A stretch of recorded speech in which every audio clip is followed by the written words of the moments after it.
नमस्कार, मैं हूं मृगेंद्र पांडे और आप देख रहे हैं बहुत चर्चा है।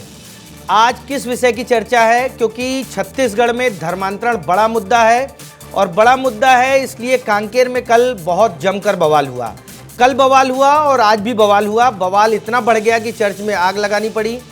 बवाल इतना बढ़ गया कि सैकड़ों की संख्या में पुलिस बल तैनात करना पड़ा। आखिर क्या मुद्दा है जिसके कारण कांकेर में इतना बवाल हो रहा है? क्या धर्मांतरण को लेकर इतना उग्र छत्तीसगढ़ पहले कभी रहा है? आखिर कौन सी परिस्थितियां हैं जो छत्तीसगढ़, जो शांत छत्तीसगढ़ कहा जाता है, उसमें इस तरह की उग्र भावनाएं पैदा हो रही हैं? इन्हीं सब विषयों पे विस्तार से बात करेंगे। हमारे साथ पैनल भी है। सबसे पहले आप हमारी ये रिपोर्ट देखिए, फिर हम आगे बात करेंगे।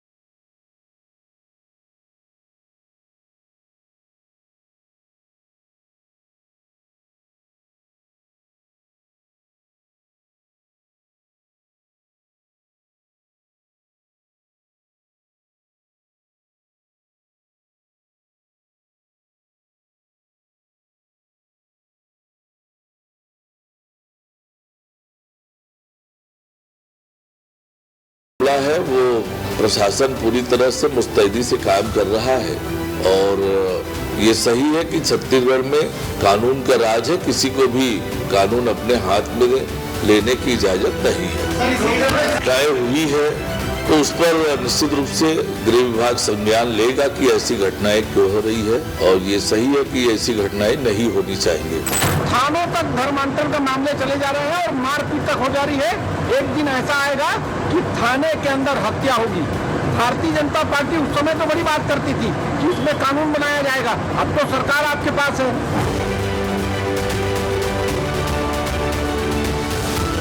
डबल इंजन, ट्रिपल इंजन की सरकार है। विधेयक क्यों नहीं लाया जा रहा है? क्यों कानून पास नहीं किया जा रहा है? क्योंकि भारतीय जनता पार्टी इस प्रदेश के पूरे वातावरण को खराब करना चाहती है। भाई से भाई को लड़ाना, जाति से जाति को लड़ाना, धर्म से धर्म को लड़ाना, ये भारतीय जनता पार्टी का टूल है और इसी को लेकर वो काम कर।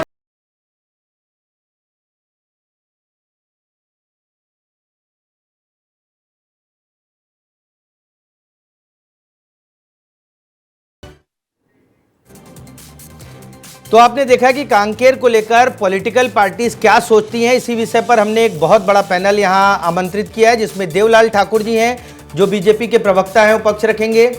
विजेंद्र वर्मा जी हैं जो जिला संयोजक हैं बजरंग दल। रवि ग्वालानी जी हैं जो कांग्रेस के प्रवक्ता हैं और अरुण पन्नालाल जी हैं जो क्रिश्चियन फोरम के अध्यक्ष हैं। आप चारों का बहुत बहुत स्वागत है। चर्चा की शुरुआत मैं देवलाल ठाकुर जी से करूंगा क्योंकि आपका क्षेत्र भी कांकेर से लगा हुआ ही है, आप बालोद से आते हैं। क्या कारण है, क्या परिस्थितियां छत्तीसगढ़ में, ऐसा क्या हो रहा है कि इस तरह की विवाद की स्थिति पैदा हो रही है? चर्च जलाना पड़ रहा है, पुलिस तैनात करनी पड़ रही है, भारी बल। क्या नहीं लग रहा है छत्तीसगढ़ में कुछ गड़बड़ हो रहा है? देवलाल जी जी देखिए, छत्तीसगढ़ में गड़बड़ हो रहा है कि नहीं हो रहा है वो और बात है, लेकिन जो एक सामाजिक जन जागरण, जो खासकर आदिवासी जनजाति समाज में जो एक जन जागरूकता फैली है, जो अपने धर्म, संस्कृति, संस्कार को बचाने के लिए वो कहीं ना कहीं तेजी से अपने अधिकार के लिए जागरूक हो रहे हैं, अपने धर्म, संस्कृति, संस्कार को बचाने के लिए आगे आ रहे हैं। तो निश्चित ही जो ये अंत्येष्टि की मामला है, जो अंतिम संस्कार का मामला है, जो छत्तीसगढ़ में किसी भी गांव में अपने परंपराओं के तहत ही किया जाता है, जहां पर उन गांवों को सर्वाधिकार दिया गया है और जहां तक जनजाति क्षेत्र, आदिवासी क्षेत्र का मामला है तो उस पर संविधान भी उनको इजाज़त देता है कि अपने क्षेत्र में किस परंपरा के आधार पर वो किसी भी अंतिम संस्कार का कार्यक्रम करे। इसके लिए आदिवासी समाज, जनजाति समाज को पूरा अधिकार मिला हुआ है। उस हिसाब से ही वो गांव अपने रीति रिवाजों का पालन करता है और अगर इसमें कोई ठेस पहुंचाता है, तो अगर उनको बाध्य करता है, तो उसके लिए वो आदिवासी समाज, जनजाति समाज स्वतंत्र है, उसका चाहे विरोध करे, चाहे अपने गांव में होने दे या नहीं होने दे, इसके लिए वो स्वतंत्र है। लेकिन किसी भी प्रकार की घटनाओं को नहीं होने दिया जाएगा, ये भारतीय जनता पार्टी की सरकार में स्वतंत्र। ठीक है। ग्वालानी जी, ठाकुर जी कह रहे हैं कि किसी प्रकार की घटना को नहीं होने दिया जाएगा, लेकिन बड़े पैमाने पर वहाँ पुलिस बल तैनात किया गया, विवाद हुआ, पुलिस के पास भी पहले से इन्फॉर्मेशन रही होगी। क्या तैयारी नहीं की गई? किस तरह की स्थिति रही होगी जो आज इस तरह की परिस्थिति, और देश भर में इस विषय की चर्चा हो रही है जिसपे लोग कह रहे हैं कि छत्तीसगढ़ में विवाद की स्थिति है? देखिए, भारतीय जनता पार्टी जो है वो इस तरह की धर्म की राजनीति करती रहती है। आप मुझे ये बताइए, 2 साल हो गए हैं, 2 साल के अंतर्गत अभी भी हम सिर्फ धर्मांतरण पर बातें कर रहे हैं। अगर वाकई में इनको कानून लाना होता तो लेकर के आ जाना चाहिए था अभी तक के। हर बार, अभी कुछ दिन पहले भी मैं एक टीवी डिबेट में बैठा था तो बीजेपी के प्रवक्ता मुझसे पूछ रहे थे कि आप धर्मांतरण बिल का सपोर्ट करेंगे कि नहीं, तो मैंने उनसे कहा कि बिल कहाँ है, आप बिल तो बताइए। अगर आपका बिल आ गया है तो हम बिल पे चर्चा कर लेते हैं। लेकिन इस तरह की घटनाएं भारतीय जनता पार्टी के शासन में आने के बाद ही क्यों हो रही है, ये भी एक बहुत बड़ा प्रश्नवाचक चिन्ह है। अभी हमारे बीजेपी के प्रवक्ता भाई ठाकुर साहब कह रहे थे कि ऐसी घटनाएं नहीं होनी चाहिए, आदिवासी समाज को जो है वो अपना अधिकार रहता है कि कैसे वो रीति रिवाजों का पालन करे। लेकिन मैं ये समझना चाह रहा हूँ कि आदिवासी भाई बहनों में ही विद्रोह क्यों हो रहा है। आदिवासी भाई बहनों में एक व्यक्ति कोई दूसरी परंपरा को चल रहा है, समाज कुछ कह रहा है। आखिर ये चीजें क्यों हो रही हैं? और वहां का जो प्रशासन है, क्या उसकी जानकारी में नहीं थी ये सब चीजें कि ऐसा हो रहा है? उसको पहले से कंट्रोल कर लेना चाहिए था।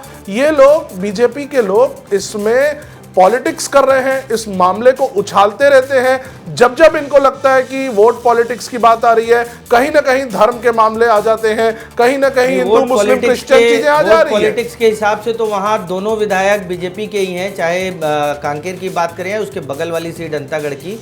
विजेंद्र वर्मा जी, आपके पास आऊंगा। क्या लगता है इस तरह से छत्तीसगढ़ जो है जल रहा है धर्मांतरण को लेकर, क्या लगता है वास्तविक स्थिति क्या है? आप लोग किस तरीके से इसको देखते हैं? जी, वस्तुस्थिति ऐसा है कि जो जहाँ पे घटना हुआ 15 तारीख को 65 वर्ष का जो कन्वर्टेड है, जो धर्म परिवर्तित है, वो ख़त्म होता है। तो 16 तारीख को जो सरपंच है अन्य बाहर से और 150 से 200 अन्य ईसाई समुदाय लोग को बुलाता है और कुछ अन्य लोगों को बुला करके फोर्सफुली वो शव को गांव में दफनाता है। उसके बाद स्थानीय गांव वाले लोग जब उनसे बातचीत करने के लिए जाते हैं तो उनको उस भीड़ ने 25 लोगों को इतना बेरहमी से मारा कि आज भी 15 से 20 गांव वाले लोग आज भी कांकेर हॉस्पिटल में भर्ती हैं। आप पता कीजिए, इस चीज़ को मीडिया ने नहीं दिखाया, इस चीज़ को लोगों के बारे में नहीं बताया। उसके बाद जो कल की घटना हुई चर्च जलाने वाले पे, जब इन लोगों ने 150-300 की संख्या में जब मारपीट की तो 40 गांव है वहाँ पे, 40 गांव का एक मुखिया होता है जिसे वहाँ पे माझी कहते हैं, उस माझी को भी इन लोगों ने मार दिया। तो अगर प्रशासन चाहती तो जितने लोगों ने माझी को मारा उनको गिरफ्तार करती तो इस तरह की घटना नहीं होती। और दूसरा बात यह है कि आप देखेंगे आज कौन लड़ रहे हैं, एक आदिवासी भाई दूसरे आदिवासी से लड़ रहे, तो देखेंगे मिशनरी अपने मिशन पर सफल हो रहे हैं। क्या ईसाई धर्म यहाँ जन्म हुआ है? क्या नहीं हुआ है। ये यूरोप के रास्ते हमारे देश में आया। इनका काम ही है एक हिंदू से दूसरे हिंदू को लड़वाने का। वो जो सरपंच का धर्म परिवर्तन किया था, कितना समय हुआ है उसको धर्म परिवर्तन किए? अभी वो 5 से 10 साल हुआ है उसको धर्म परिवर्तन किए। उससे पहले क्या था? वो हिंदू था। गांव वाले लोग का सिर्फ यही मांग था कि आप अपने परंपरा, आदिवासी परंपरा में पूरा वापस आइए और आदिवासी परंपरा के तहत उसका क्रियाक्रम कीजिए। ठीक है, आदिवासी परंपरा के तहत क्रियाक्रम हो। अरुण पन्नालाल जी, आपके पास आऊँगा। विजेंद्र वर्मा जी ने आरोप लगाया कि ईसाई समाज के 50-100 लोग आए और विवाद वहीं से बढ़ा। क्या आपके हिसाब से, आप क्योंकि आप अध्यक्ष भी हैं, आपके हिसाब से वस्तु स्थिति क्या है, थोड़ा उसको आप बताएं। वास्तु स्थिति कुछ और है और परोसा कुछ और जा रहा है, और ये सिर्फ प्रतिद्वंद्वता है, राजनीतिकता है। और अधिकार के साथ बोलता हूँ जब बोलता हूँ, जो अपना ये राजमन सलाम था, राजमन सलाम को 240 वोट मिले थे, 240 वोट से जीत के वो सरपंच बना था। जो सुकड़ू था वो 123 वोट से हारा था। इन दोनों के झगड़े आज के नहीं है, हर छोटी बड़ी बात पे कुछ न कुछ इनका आमना सामना होता रहता है। अब आ जाते हैं इसके ऊपर बात करते हैं। ये जो सलाम का पिता है चमरा सलाम कभी ना धर्म परिवर्तन किया, ना चर्च गया, ना कुछ किया। आदिवासी ही परंपरा के अंतर्गत वो था, और ये अधिकार के साथ बोल रहा हूँ। अच्छा, दूसरी बात ये मैं कहना चाह रहा हूँ, जब उसके पिता का देहांत हुआ तब उसने वहाँ के गायता को, पटेल को, सबको बुलाया। कहता है इसको कैसे करना है, आप लोग निर्णय दीजिए। This is on record. Rajman सलाम की जहाँ तक आप बात कर रहे हैं, उसने ना बपतिस्मा लिया है, ना धर्मांतरित हुआ है, और ना ही कलेक्टर को कोई एफिडेविट दिया है। और ये बात बिल्कुल सच है कि वो चर्च कभी कभी जाता था। ये है वहाँ की वस्तुस्थिति। और ये जो झंझट जो हुई और बाद में जैसे भाई बोले हैं कि वो उसमें सच्चाई तो है थोड़ी बहुत, और पर एक तरफा सच्चाई नहीं है। पहले दिन जब शव हुआ, शव को क्यों आपत्ति हुई और ये राजमन सलाम ने उसको बोला कि नहीं आप करके इसको, जैसे आपका मेरे पिताजी तो आदिवासी थे, आप लोग करिए, तो उसमें कोई सहयोग नहीं दिया, उसको गाड़ने की कोई प्रक्रिया नहीं बनी। दूसरे दिन ये हुआ, शव ऐसे ही पड़ा रहा। दूसरे दिन जब ऐसे ही पड़ा रहा तब राजमन सलाम ने अपने खेत पे, अपनी ज़मीन पे उसको खोदा और वहाँ पे कब्र बनाया और उसमें गाड़ा, वो भी रीति रिवाज जो उनके थे उसके अनुसार। ठीक है, उसमें क्रिश्चियनिटी की 150 कोई से बात 200 कहीं नहीं आ रही आसपास है। के गांव से वहां क्या करने के लिए आए थे, 300 लोग सरपंच के घर में क्या कर रहे थे, और लाठी डंडे के साथ, शराब की खाली बोतलों के साथ वहां क्या कर रहे थे। और जब गांव वाले मारने के लिए आए, गांव वाले उनसे बात करने के लिए आए, तो गांव वालों को क्यों पीटा गया, दौड़ा दौड़ा के मारा गया है। आप ये चीज को देखिए ना, कांकेर में आज भी 25 लोग भर्ती है, इतना मारे बेदर्दी से 300 लोग मिलके। ऐसा कोई मारता है क्या? अगर गांव का बात है, अगर मेरे परिवार की लड़ाई है, गांव मेरा परिवार है, तो हम लोग आपस में बैठ के समझाएंगे कि बाहर से 150 से 300 लोग को बुला करके यहाँ झगड़ा करवाएंगे? पन्नालाल जी, आपने भी कहा कि कुछ बातें सही है, क्या ये सही है? 150 से 300 नहीं, लोग ज़्यादा बाहर से आए थे और मारपीट किए और विवाद की स्थिति पैदा की? नहीं, बिल्कुल सही बोल रहे हैं, उसको मैं चैलेंज नहीं करता फैक्ट को, पर इनके फिगर्स थोड़े से गलत हैं। 150-200 नहीं थे, 700-800 लोग आए थे वहाँ। 300 ईसाई थे, बाकी भीड़ मैं तो भीड़ मारने 800 के लोग बता थे। रहा जी। हूँ, आपको शायद इसकी जानकारी नहीं होगी। मैं तो- अधिकार, मेरी बात सुन लीजिए सर, जी। तर्क की बात कर रहा हूँ। और उसमें जो आए थे वो क्यों आए थे? क्योंकि पहले दिन आपने गाड़ने नहीं दिया, पहले दिन उनके ऊपर हमला हुआ, तब 16, और वो आजकल सोशल मीडिया में इतनी जल्दी वीडियो सब फैलता है, वो स्वतः जितने थे आसपास के वो सब आ गए।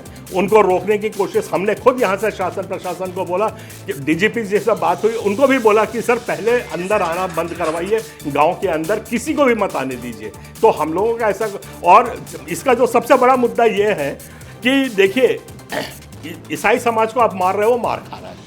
अब सबसे बड़ी बात यह है कि जो वहाँ ट्राइबल एरिया की मैं बात करूं, तो वहाँ के जितने भी, जो कुछ भी आज से 50 साल पहले, 30 साल पहले जो ईसाई धर्म अपना है, वो भी तो उसी ट्राइबल में से आते हैं, वो लोग भी तो वैसे तीर तमाम नहीं, लेकिन लेते हैं। धर्म परिवर्तन वाला मामला है पूरा का पूरा। नहीं, धर्म परिवर्तन तो है ही नहीं। ईसाई समाज ऐसा काम ही ना करे कि उनके ऊपर कोई हाथ उठाए, ईसाई समाज ऐसा कुछ कार्य ना करे कि उनके ऊपर कोई, आप 700-800 इकट्ठा करके भोले भाले जो आदिवासी भाई है, हिंदू भाई, उनको आप मारने के लिए 800 लोग की प्लानिंग है आपकी। अगर बचाव करने के लिए थे, 800 लोग बचाव करते हैं, 800 नहीं मतलब आएंगे। आपको प्रशासन शासन पे भरोसा नहीं है, इसीलिए आपने भीम आर्मी का सहायता लिया, इसीलिए आपने आसपास के 40 गांव से इकट्ठा करके 800 लोग को वहां पे इकट्ठा किया, ताकि भोले भाले गांव वालों को मारा जाए, अपना खौफ बनाया जाए, खौफ बना करके उनको धर्म परिवर्तन के लिए मजबूर किया जाए। यही उद्देश्य है मिशनरियों का, जिसमें आप लोग आगे बढ़ रहे हो, सफल भी हो रहे हो। वो तो खैर सफल हो रहे हैं। देवलाल जी के पास चलूंगा। देवलाल जी, अभी जो जानकारी आ रही है, अभी तो 200-150 की थी, लेकिन कहा जा रहा है 700 लोग, भीम आर्मी, तमाम चीजें भीम हैं, आर्मी और ये थी, तुरंत नीला गमछा लगा के कौन? तुरंत बीमारी बिल्कुल नहीं थी। मैं ठीक है, आपको बताता हूं, जो भी तथ्य अभी होंगे। इनका छत्तीसगढ़ में चंद्रशेखर आजाद और इनका एक एग्रीमेंट हुआ है, जब जब जहां जहां धर्मांतरण के लिए अगर हिंदू समाज खड़ा होगा, वहां पर ये भीम आर्मी के लोगों को नीला गमछा लगा करके खड़ा कर देंगे। अगर हम कुछ भी शब्द बोलते हैं तो उनके ऊपर ST स्टिक लगाया जाएगा। इस चीज के लिए लोग ने स्पेशल पैसा भी दे रहे हैं। हुआ कि नहीं हुआ पन्नालाल जी? ऑन टीवी हो, आपको यीशु मसीह की कसम है, सच बताइए। बिल्कुल सच बता रहे हैं, हमको सच में ये रहते हैं हम सच्चाई है, लोग। देखो। देश को कोई तोड़ने मुलाकात का नहीं काम और कर ना रहे हैं, कोई देख लीजिए, agreement ऑन हुआ। मीडिया स्वीकार भी कर रहे हैं, देश को तोड़ने अरे का काम घुमाने कर की रहे हैं। जरूरत नहीं है, मैं ये बोल रहा हूँ ऐसी कोई बात नहीं हुई है, ये कह रहा हूँ। एग्रीमेंट हुआ है, हाँ, आपके कहने से हुआ, हमारे कहने से नहीं हुआ। अच्छा। बस ठीक है, एग्रीमेंट हुआ या नहीं हुआ वो बात की बात है, लेकिन मैं देवलाल जी के पास आऊंगा। जब ये लग रहा था कि विवाद बढ़ेगा, तो क्या पुलिस को और सतर्क होना चाहिए था, प्रशासन को, और जल्दी जो टीम भेजी गई, बाद में बहुत बड़ी संख्या में पुलिस बल भेजा गया, क्या उसमें कुछ देरी हुई आपको लगता है देवलाल जी? जी देखिए, देरी कुछ नहीं हुई है, लेकिन ये ज़रूर है कि भारतीय जनता पार्टी के शासन में अगर लोग अस्पताल में भर्ती हैं या कहीं भीम आर्मी का भी नाम आ रहा है, कोई अगर सूचना मिल रही है, तो किसी को भी नहीं बख्शा जाएगा। और ये कांग्रेस के लोग बोल रहे थे ना, धर्म की राजनीति करते हैं। निश्चित ही भारतीय जनता पार्टी की राजनीति में धर्म होता है, और हम गर्वान्वित भी हैं कि आदिवासी समाज के, जनजाति समाज के धर्म, संस्कृति, संस्कार को बचाने के लिए अगर हम कार्य करेंगे तो इसमें हम तनिक भी पीछे नहीं हटेंगे। हम सनातन के मार्ग पर आगे बढ़ने के लिए हम कहीं पर भी पीछे नहीं हटते। जहाँ तक छत्तीसगढ़ के लाइन ऑर्डर का मामला है, तो निश्चित ही हम यहाँ पर शांति व्यवस्था कायम रखना चाहते हैं, लेकिन उसके साथ ही साथ अगर जनजातीय क्षेत्रों में कोई अनावश्यक रूप से भय, लालच दिखाकर अगर कोई कार्य करना चाहता है, तो उसके खिलाफ भी कार्रवाई करने से शासन शासन प्रशासन नहीं चुकेगी। क्योंकि आज बस्तर विष्णुदेव साय के नेतृत्व में एक नक्सल मुक्त पूरा छत्तीसगढ़ होने जा रहा है। तो कहीं ना कहीं अब कांग्रेसियों के पेट में दर्द भी हो रहा है कि अगर नक्सल मुक्त हो गया, जनजाति समाज का विकास हो गया, तो इनके कहीं ना कहीं जो वोट बैंक समझकर कार्य करते थे आज वो बिखरा बिखरा नजर आने लगा है। देवलाल जी, कांग्रेस नक्सल के लोग मुक्त तो हो रहा है, बहुत तेजी से हो रहा है, लेकिन मैं ये कह रहा हूँ कि नक्सल मुक्त के बाद क्या धर्मांतरण वाली आग ज्यादा नहीं लग जा रही है? अभी आप देखिए, मैं रवि गोलानी जी के पास आऊंगा, इन्होंने कहा धर्म की बात। आज जो है अभी तक बहुत बड़े पैमाने पर लोगों की न तो गिरफ्तारी हुई है, न तो कोई बड़ी कार्रवाई हुई है। आपको क्या लगता है इस मामले में? क्योंकि अगर किसी पॉलिटिकल पार्टी भीम आर्मी या तमाम लोगों का नाम आ रहा है, कार्रवाई तो होनी चाहिए ना रवि गोलानी जी? निश्चित, बिल्कुल सही बात है, कार्रवाई होनी चाहिए, दोषियों के ऊपर सख्त से सख्त कार्रवाई होनी चाहिए, कानून को काम करना चाहिए। लेकिन आप थोड़ा सा पीछे चलिए, जब से ये सरकार आई है उसके बाद से देखिए क्या होता जा रहा है। लॉ एंड ऑर्डर सबसे पहले बलौदा बाजार में बिगड़ता है, कलेक्ट्रेट जला दिया जाता है। हमारे प्रदेश के सबसे शांतिप्रिय समाज, 2 मिनट बोलने दो, गलत बात है, गलत बात है, देवलाल जी सुनिए, गलत बात मुझे बोलने दीजिए, अरे बोलने दीजिए ना, बोलने दीजिए, गलत बात है, गलत बात, गलत बात, पूरा लॉ एंड ऑर्डर आप लोगों ने बिगाड़ दिया है, गलत बात, पूरा लॉ एंड ऑर्डर आपने बिगाड़ दिया, पूरा लॉ एंड ऑर्डर आपने बिगाड़ दिया। छत्तीसगढ़ महतारी की मूर्ति तोड़ दी जाती है और शासन कुछ नहीं कर पा रहा है। और आज धर्मांतरण, आप देखिए इतिहास, आप देखिए ना इनका क्या हो रहा है।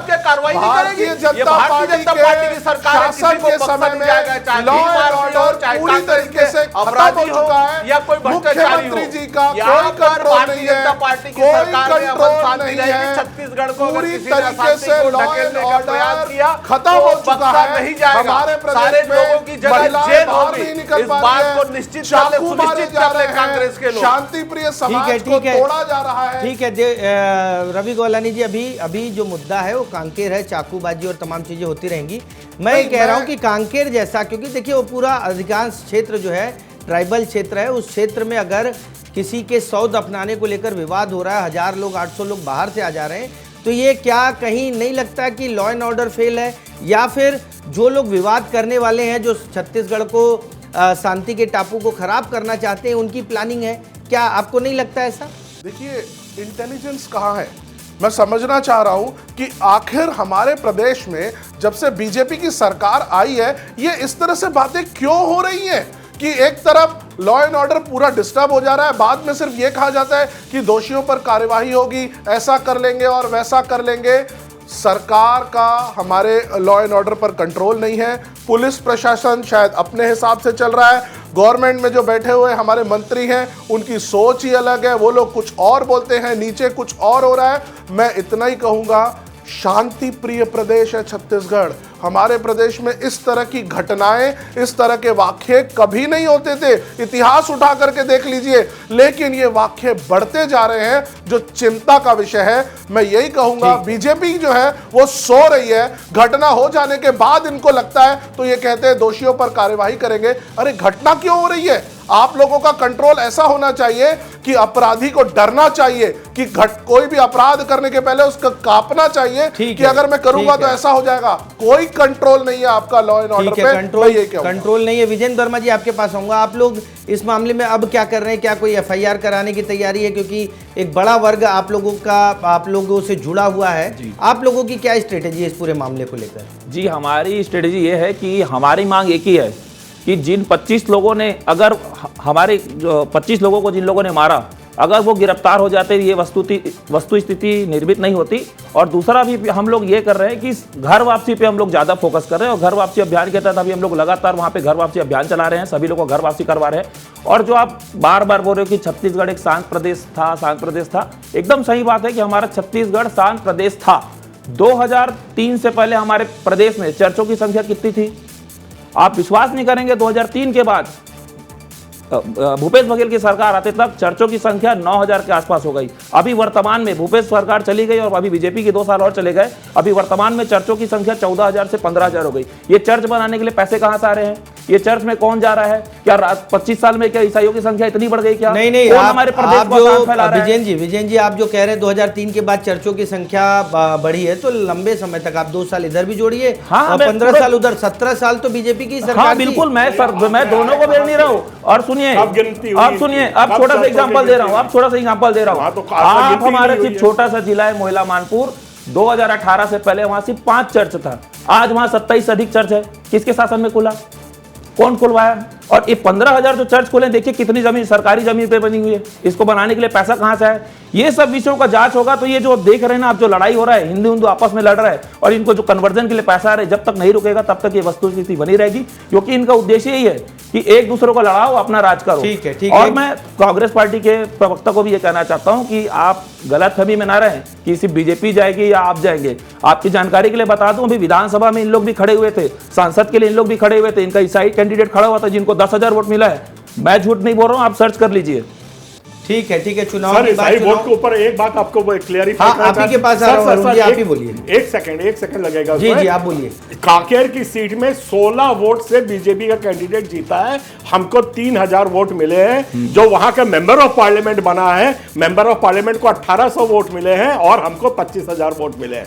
अगर आप हमको रिकॉग्नाइज नहीं करके और वहां पे हमारी बदौलत इनके बनेंगे एमपी तो बना, और इसलिए जाकर के आप हमारे पन्नालाल जी रिकॉग्नाइज करने का मतलब वहां आग लगाना थोड़ा है। आपकी भी मैं इनको आईना दिखाना चाह रहा हूं कांग्रेस पार्टी को कि गलतफहमी में ना रहे कि अब ईसाई आपका साथ देगा, मुसलमान आपका साथ देगा। मुसलमान भी एआईएम पार्टी को वोट देना चालू कर दिया है, ईसाई भी अपने कैंडिडेट चालू कर दिए।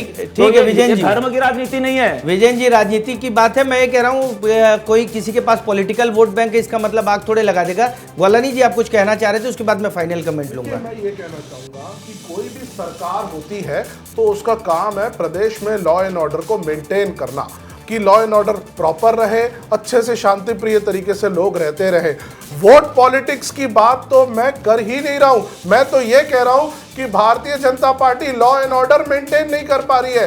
भारतीय जनता पार्टी के समय में ये सब घटनाएं क्यों हो रही है, कंट्रोल क्यों नहीं है? ये फेलियर भारतीय जनता पार्टी का है, ये फेलियर करंट गवर्नमेंट का है। और पूरी तरीके से वो आप सरगुजा से लेकर के बस्तर तक देख लीजिए, हर जगह इस तरह की घटनाएं हो रही है, कहीं भी कंट्रोल नहीं है, कहीं भी प्रशासन काम नहीं कर रहा है। पूरी तरीके से विष्णुदेव साय जी की सरकार का लॉ एंड ऑर्डर से कंट्रोल। देवलाल ठाकुर जी इसका जवाब दे दीजिए आप।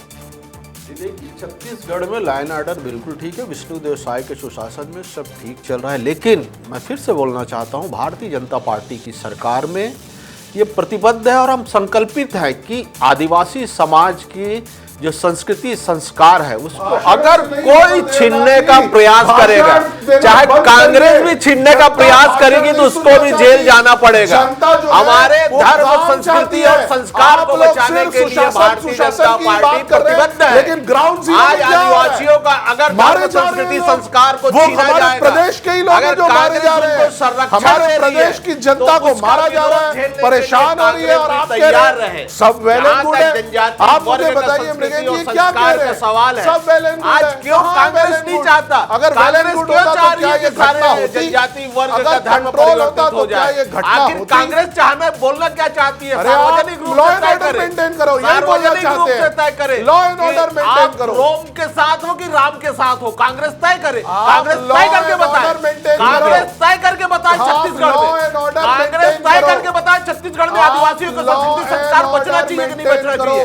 कांग्रेस दीपक भाई तय करके बताए, भूपेश बघेल तय करके बताए इस छत्तीसगढ़ में आदिवासियों को संस्कृति संस्कार बचना चाहिए कि नहीं बचना चाहिए? भाषण देना बंद करो, आदिवासियों को संस्कृति संस्कार बचना चाहिए या नहीं बचना चाहिए? आप आदिवासियों के संस्कृति संस्कार के साथ है या फिर अरे आपके शासन में ये सब हरकतें हो रही है? ठीक है ग्वालानी जी और देवलाल जी, संस्कार को बचाना चाहते हैं कि नहीं बचाना चाहते? सरकार में ये हरकतें हो रही है। ठीक है देवलाल जी, ग्वालानी जी, आदिवासियों के साथ है, आदिवासियों के धर्म, संस्कृति, संस्कार को बचाने के लिए हम सामने हैं। आदिवासी समाज का कोई भी सब में झगड़ा होगा और आप लोग चुपचाप देखते रहोगे, तो इस सब झगड़ते रहेंगे प्रदेश में और देखते रहोगे। कार्रवाई होगी। जनजाति समाज का जो गौरव है, जनजाति समाज का जो संस्कृति संस्कार, आखिर इसको बचाएगा कौन? ठीक अरे है, हम ही लोग ठीक तो है, बचाएंगे तभी आप तो ही यहाँ लोग का बचाएंगे। संस्कृति संस्कार बचेगा। अरुण पन्नालाल जी से एक फाइनल कमेंट लूंगा क्योंकि समय की अपनी बाध्यता है। अरुण जी, आपने कहा कि हमारा पॉलिटिकल पावर है उसको रिकॉग्नाइज नहीं किया जा रहा है, क्या ये पॉलिटिकल पावर इसलिए जनता ने आपको दिया है कि आप वहां बवाल करें, आग लगाएं, तोड़फोड़ करें, लोगों को मारें? आज जहां तक कि आपने पॉलिटिकल बात करी है, ईसाई समाज अब गिन चुन करके वोट देगा जहां पे हमको सुरक्षा मिलेगी, स्वतंत्रता मिलेगी। और ये जो जितना झगड़ा हुआ, मेरा आखिरी कमेंट उसमें ये है, ना ये शव दफनाने के ऊपर झगड़ा था और ना किसी किस्म से धर्म के ऊपर झगड़ा था। ये सिर्फ एक सरपंच का दूसरे सरपंच से लड़ाई थी और उसको जानबूझ के धर्म का रंग दे करके इतना बड़ा बवाल खड़ा किया गया। ठीक है, विजेंद्र वर्मा जी, एक फाइनल कमेंट आपका। जी देखिए, आज से 1 महीना पहले भी, 15 दिन पहले भी सेम घटना हुई थी। कांकेर से एक 100 को दफनाने नहीं दिया गया था, तो उनको कांकेर से ला करके धमतरी में दिया गया, धमतरी में दफनाने नहीं दिया गया, तो उनको रायपुर में ला करके सुरक्षा, पुलिस वालों के सुरक्षा में इसको दफनाया गया है। ये बात सही कि गलत है पन्नूलाल जी? मतलब ईसाई लोग अपन दफन नहीं कर सकते, उनके आप लिए देखिए, सुनिए, उनके सुनिए, लिए मेरा बात 6 फुट सुनिए। जगह नहीं है, क्योंकि आप लोगों की राजनीति चल रही है। तो आज शव को भी घिनौनी नीति करेंगे कि उखाड़ उखाड़ के शुरुआत आप लोगों ने किया है, आप लोगों ने हमको बांटा, आप हमने लोगों ने शव बांटने का उखाड़ काट के दिया, फेंका। आप लोगों ने बड़ी बांटने बात काम किया। है। अगर उस गांव का नियम है कि आदिवासी परंपरा से और सारी चीज यहाँ तक होती कि है, बता दें तो आप अपना कि परंपरा जहाँ डालोगे, पे ये वहां पे काम अपने हुआ चर्च है, बना के वहाँ डालोगे, पे आप वहां से पिछले पैसा देकर महीने फंडिंग करोगे। तीन मृत्यु और हुई है, बहुत शांति से वहां पे सबका वो हुआ है। अंतिम संस्कार हुआ, दोनों गांव वालों ने मिलकर लिया। वो आदिवासी समाज भी था, ईसाई समाज भी था, वहां पे पिछले ही महीने 3 हुए। और इसमें क्यों हुआ ये? आम जनता सोचे ये राजनीति चल रही है, ये कोई धर्म और शव गड़ाने का मामला कोई नहीं है। राजनीति नहीं है, आर पार की लड़ाई है, अभी ये हावी है, इनको शांत करना सभी हिंदू समाज का कार्य है। मैं सभी हिंदू समाज से निवेदन करता हूं कि ये ऐसे लोगों का विरोध करें ताकि हमारा धर्म सुरक्षित रहे और हम आदिकाल तक बने रहें। ठीक है, बात धर्म की है, लेकिन जो विवाद हो रहा है, विवाद नहीं होना चाहिए। हर व्यक्ति को अपना धर्म अपनाने का अधिकार है। विवाद 100 दफनाने को हो और उसकी बात अगर पूरे देश में हो तो छत्तीसगढ़ बदनाम होता है, छत्तीसगढ़ की एक नेगेटिव इमेज जाती है। जिस तरीके से नक्सलवाद खत्म हो रहा है और ये धर्मांतरण के मुद्दे आ रहे हैं, उससे शासन प्रशासन को भी सतर्क रहने की ज़रूरत है। उन्हें इन चीज़ों पर मॉनिटरिंग और कंट्रोल करने की ज़रूरत है। आज की चर्चा में आप सभी शामिल हुए, उसके लिए धन्यवाद। नमस्कार।